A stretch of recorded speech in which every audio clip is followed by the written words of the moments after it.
যে দেখুন পার্সেল এসেছে একটা আজকেও। কি এসেছে আমি জানি না, কারণ এটা আমি অর্ডার করিনি। এখন আর আনবক্সিং করবো না, একটু পরে আনবক্সিং করব, মানে স্নান করে এসে তারপর আনবক্সিং করে আপনাদেরকে দেখাবো যে কী এসেছে। তো আপনাদেরকে তো বললাম আজকে আরেকটা পার্সেল এসেছে, তো এখন আমি আনবক্সিং করব।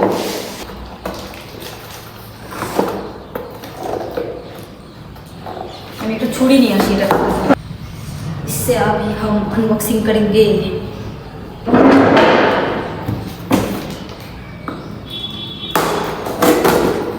আমি বুঝতে পেরে গেছি এটার মধ্যে কি আছে, চলুন আপনাদের সাথে শেয়ার করি।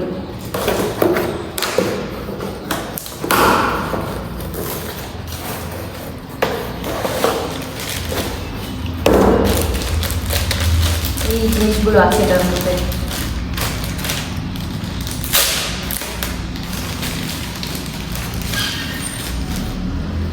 এই যে 3টে ছুরি আমার দিদি অর্ডার করে দিয়েছে আমার জন্য। আমি যেহেতু রান্নার ভিডিও বানাই তো এইসব ছুরি দিয়ে, তো দিদি বললো তো ছুরিটা অতটা ভালো না, চলো তোকে আমি ভালো ছুরি অর্ডার করে দিচ্ছি। তো এগুলো এসেছে আজকে। এবার এই ছুরিটা দিয়ে আমি আজকে রান্নার ভিডিও করবো, রান্নার ভিডিওতে কাজে লাগাবো আর কি।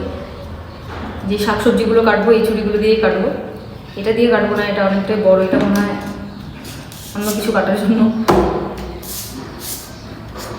ভালো ছুরিগুলো কিন্তু বেশ ভালো, যদি কেউ নিতে চাও তাহলে আমাকে একটু কমেন্ট করে জানাবে, আমি কমেন্ট বক্সে লিঙ্ক দিয়ে দেবো। দেখেই ভালো লাগছে। তো মা নিয়ে এসেছে শাকগুলো, লাল শাক। এই শাকগুলো আজকে আমি রান্না করব, খুবই ফ্রেশ। এটা যেহেতু প্যাকেটের ভেতরে ছিল দেখুন একটু বেশি ফ্রেশ, আর এগুলো একটু কেমন হয়ে গেছে। ও যাই হোক, জল ফেলে সব ঠিক হয়ে যাবে। এতটা তো হয়তো রান্না করবো না, মাকে জিজ্ঞেস করে নেবো এখন কতটা ঠিক রান্না করতে হবে। এই রেসিপিটাই আপনাদের সঙ্গে শেয়ার করবো। তাহলে চলুন সবার প্রথমে শাকটাকে ভালোভাবে বেছে নিই, বেছে তারপরে ধুয়ে তারপরে কাটবো। তো এখন আমি কাজে লাগাবো আমার এই নতুন ছুরি। বাহ, দিদি বলেছিল সাবধানে ইউজ করিস, কারণ দিদির একদিন হাত কেটে গেছে এই ছুরিগুলো ইউজ করতে গিয়ে। তো বলেছে সাবধানে ইউজ করিস, খুবই ধার হয়।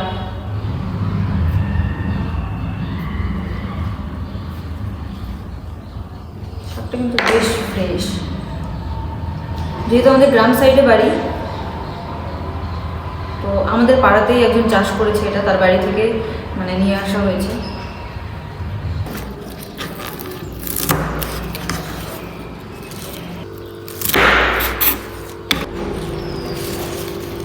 এই দেখুন ঘাস।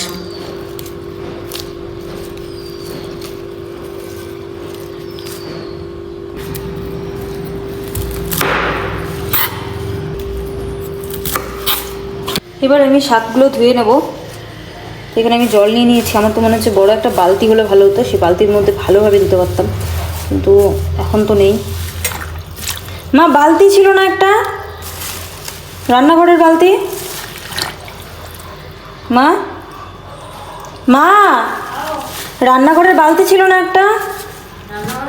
বালতি, রান্নাঘরের বালতি। নিচে? কিসের নিচে? ও হ্যাঁ হ্যাঁ হ্যাঁ, দেখছি দেখছি, বালতিতে করে দিই ভালোভাবে।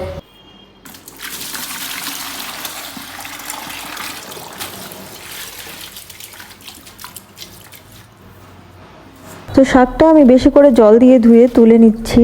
আপনারা তো জানেনই শাকের মধ্যে কি পরিমাণে বালি থাকে, সেই জন্য আমি এরকম বালতিতে করে বেশি করে জল নিয়ে ধুয়ে নিচ্ছি। এবার চলুন কেটে নেওয়া যাক। মায়ের মতন তো কাটতে পারি না, মা অনেক সুন্দর করে কাটে বটি দিয়ে, আমি চেষ্টা করছি এই ছুরি দিয়ে কাটার। দিদি বলেছিল সাবধানে কাজ করতে এই ছুরি দিয়ে, যাতে হাত না কেটে যায়। আর এই দেখুন শাকটা কাটতে কাটতে কিন্তু আমার হাত কেটেও গেছে। কখন কাটলো, কিভাবে কাটলো আমি নিজেও বুঝতে পারিনি। শাকটা তো প্রায় কাটা হয়েই গেল। এবার চলুন কয়েকটা রসুন খোসা ছাড়িয়ে নিই। এই রেসিপিটায় কিন্তু রসুন না দিলে একদম ইনকমপ্লিট মনে হয়। খোসা ছাড়িয়ে নিয়ে তারপরে এই ছুরির সাহায্যেই কিন্তু আমি রসুনটাকে একটু থেতো করে নেব। থেতো করে নিলে কি হয় বলুন তো, রসুনের যে সুন্দর ফ্লেভারটা আছে সেটা খুব সুন্দরভাবে ছড়িয়ে যায়। এরপরে দেখুন আমি কড়াইটা বসিয়ে দিলাম, কড়াইটা গরম হতে থাকুক, ততক্ষণে চলুন লঙ্কাটা কেটে নিই। লঙ্কাটা কাটতে কাটতে দেখুন কড়াইটা গরম হয়ে গেছে। এবার আমি দিয়ে দিলাম পরিমাণ মতন সর্ষের তেল। এই রেসিপিটা কিন্তু সর্ষের তেল ছাড়া অন্য তেলে করলে একদম ভালো লাগবে না খেতে। তারপরে দিয়ে দিলাম রসুন আর কাঁচা লঙ্কা। রসুন আর কাঁচা লঙ্কাটা একটু নেড়ে চেড়ে ভেজে নিয়ে তারপরে দিয়ে দিচ্ছি পরিমাণ মতন হলুদ, স্বাদ মতো নুন। নুন আর হলুদটা এখনই দিয়ে দিলাম, কারণ তাহলে খুব ভালোভাবে সব জায়গায় ছড়িয়ে যাবে। এরপরে দিয়ে দিচ্ছি কেটে রাখা শাক। এরপরে শাকটা ভালোভাবে নেড়ে চেড়ে মিশিয়ে নেব। এই দেখুন অনেকটাই নরম হয়ে এসেছে, কতটা শাক ছিল আর কতটুকু হয়ে গেছে, আরও কমে যাবে। ভিডিওটা যখন করতে এসেছিলাম কত সুন্দর চুলটুল ছেড়ে স্নান করে এসে সুন্দরভাবে এসেছিলাম, আর দেখুন এখন কি অবস্থা। যাই হোক, শাকটা প্রায় ভাজা হয়েই গেছে। এবার দিয়ে দিচ্ছি সামান্য পরিমাণে চিনি। চিনিটা দেওয়ার একটাই কারণ শাকটা একটু খাড় খাড় টাইপের লাগে, চিনিটা দিলে সেই জিনিসটা কেটে যায়। আজকের রেসিপিটা এই পর্যন্তই। যদি ভালো লেগে থাকে তাহলে লাইক করে দেবেন, কমেন্ট করে দেবেন, আর মা ছোট মার হেসেলে নতুন হয়ে থাকলে চ্যানেলটিকে সাবস্ক্রাইব করে দেবেন। ভিডিওটি দেখার জন্য অসংখ্য ধন্যবাদ। নমস্কার।